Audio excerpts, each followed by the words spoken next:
Under the table. You win. Not enough wine to do that. All right. All right, so unfortunately, I never shared a share room with, or floor room with anybody. So I had a pretty boring 4 years in medical school. I just did the usual thing, and I was not smart enough to get into anesthesia right away. So I did internal medicine first. So and I Wait a minute, what are you saying there? You're not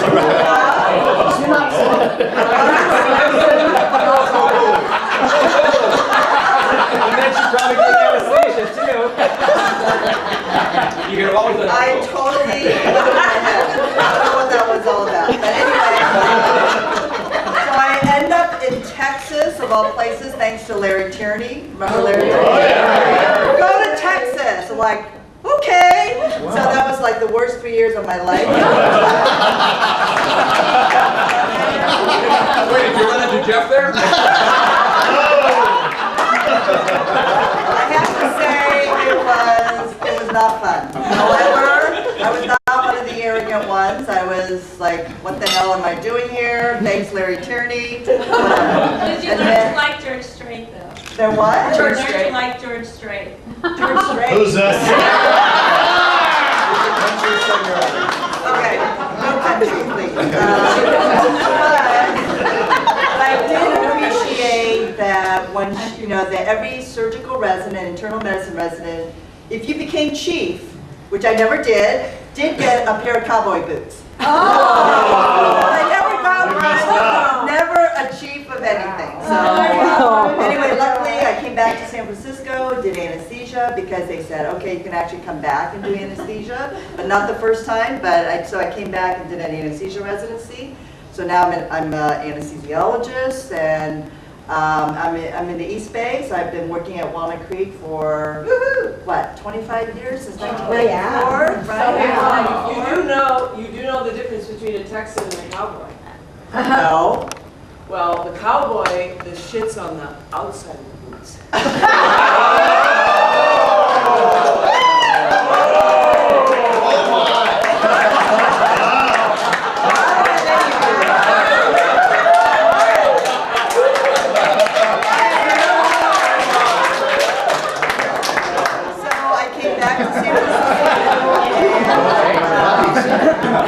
So I finished my residency and got 6 months of credit for 3 years of being in Texas. So I don't know. I guess that's what they thought it was worth. And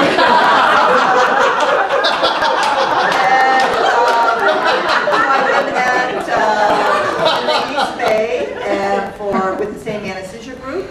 And I have 2 children, and unfortunately I'm going to have to wait for the 50th reunion to be an empty nester. They're 13 and 8. And they're mine.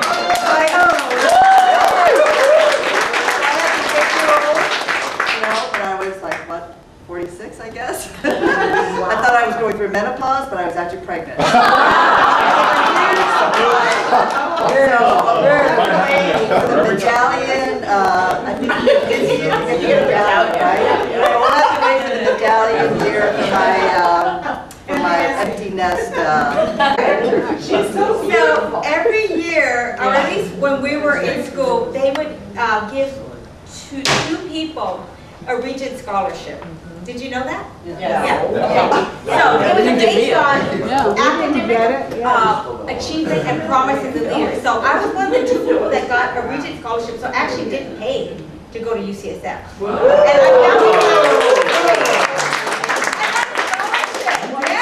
I found you don't even apply for it. They just like pick you and decide that you're the one, right? And I was the other one. Yeah.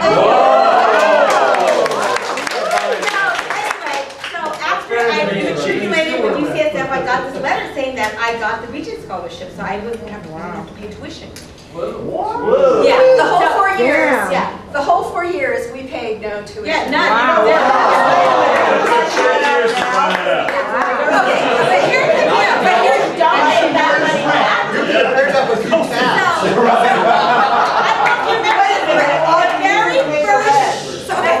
So here's the deal.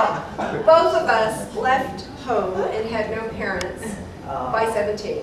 Oh. It's true. Wow. Both of us went to Cal State Los Angeles Yeah, that's true. And watch, yeah, to pay our own way. For you.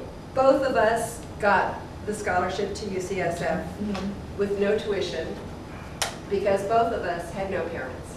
Well, Well, Wow. not to pay for us. Yeah, that's important. To pay for Yeah, us. yeah. Yeah, but I'll bet she passed the first exam we ever got. I don't know if you remember this, but the very first exam that we got was biochemistry. Oh, yeah. Now, here's the thing. I went to Berkeley, and my major was biochemistry. But, talking about the I-beam, okay? The week before we started medical school, I went to the I-beam, okay? And I met this guy. And we were together for 5 years. He was the best boyfriend I've ever had. And I was so in love with him that I thought, well, okay, I don't need to go to, like, I don't know if you remember, but biochemistry was like 8 o'clock. Seriously. I didn't show up. Why would I need to show up? I have a biochemistry degree. Right? I'm sure I could just cruise through that and pass. And I was like so in love. So I didn't go. And so the first exam we had, me and about 8 other people, and I won't name names, totally failed that exam. So my first medical school exam, I failed, and I was a Regents College. I was so embarrassed, and I vowed never to do that again. And I never did. And I never failed any exams after that. I was a good student after that, and I never had any issues. Right? And after that, I was a good student. I did really well.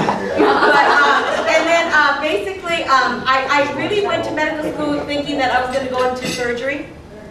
And I wanted to be a surgeon, but like really soon I realized that I could not survive a surgical residency. That it just seemed like way too crazy for me.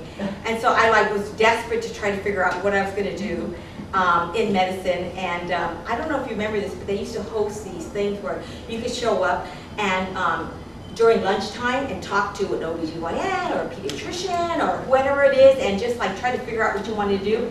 And so I used to go to all of them because I realized like I was desperate trying to figure out what I was going to do in medicine, because I realized that what I thought I was going to do, I wasn't really cut out to do. And then I wound up going to one of the ones where they talked about emergency medicine, and the guy was all about like lifestyle. It's all good. Like, make a lot of money, do whatever you want. And when he said that, I was like, yeah, that's right. When you're really sick, who do you go to? You don't go to your doctor. Oh no, you go to the emergency room. Right? And that's where the medicine is, right? And I'm telling you, for 25 years, that's what I did, and I loved it. And I have to tell you that I really consider it to be a privilege, a real privilege to practice medicine. I've never ever thought anything less of that. It's really a privilege for people to put their lives into your hands. Yes. And I've always respected that. And I also thought that UCSF did a really good job at training us and taking care of us, and really cultivating what was important, to each of us individually. And I've always really appreciated that. So anyway, in my trust, UCSF gets a portion of my estate when I die. I don't know why they picked me out, and they really supported me, and they really helped me to really become what I did in my professional career. And I'm 5 months away from retirement, and I'm really happy about that too. Those 4 years were probably some of the hardest years of my life, but I really, the people that I went to school with really helped me to get through, and I do really love you all, and I'm so glad that I came. Yes. So glad they came.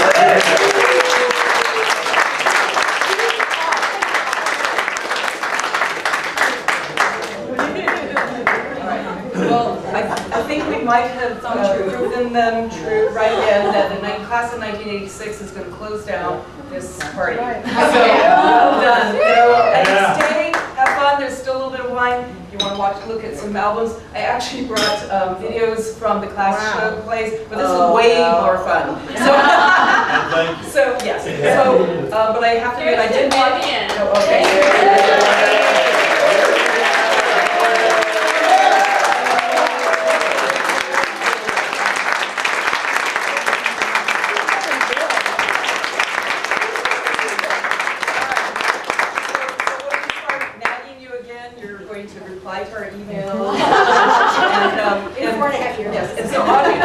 been trying to be described.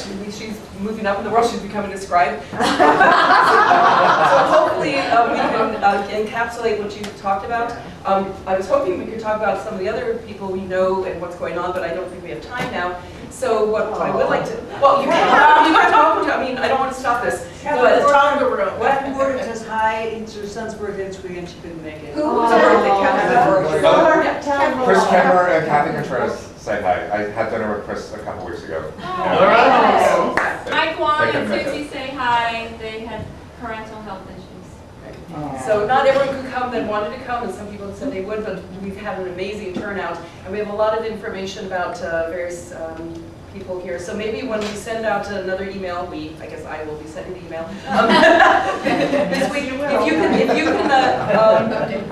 give us some updates. Just even a quick liner. If they didn't tell us, you tell us what's been going on. It's something that you know about them, and then we'll try to collate them. Audrey and I will just sit down one night and type a lot. Put it on the Facebook page. And we will make sure we do some photos on Facebook. What's Facebook? That's your daughter. That's your daughter, I yeah. signed you up. Anyway, Are you stalking me? so I must say that I was going to say that, let's just not do this until, 10 years from now, because, this is a lot of work and we'll have to change. But this was so much fun. Oh. Yeah. Well, it's a lot of fun, but it's also, having Ann Butler just died. I know. I spoke with her on the phone 2 months ago. Talking with her about coming here, and she was saying she had such a good time. She came here 5 years ago, and she and I sat next to each other at the reunion 5 years ago, and director of psychiatry in the Joslin Diabetes Center at Harvard, and she loves her work, and she loves her, loved her son, finishing college in Scotland, and 2 months ago she had no inkling and said nothing to me about being ill in any way. And I'm pretty devastated to find, I didn't know that she died just 1 month ago. And it just really points out that, waiting until 10 years next time is kind of too long. At the age of... Oh, thanks. You're saying, like, maybe next month we should.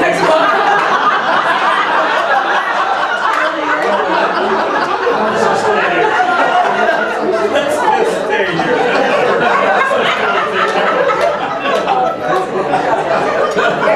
Let's just stay here, we're safe. Give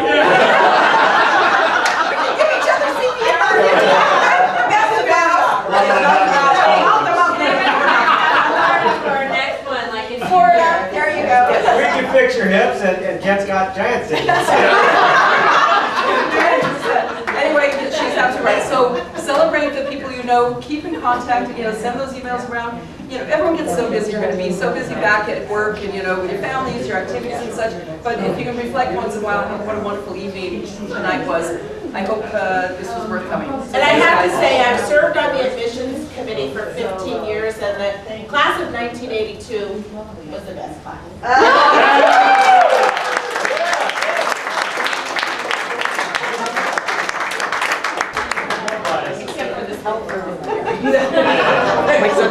Except for this table.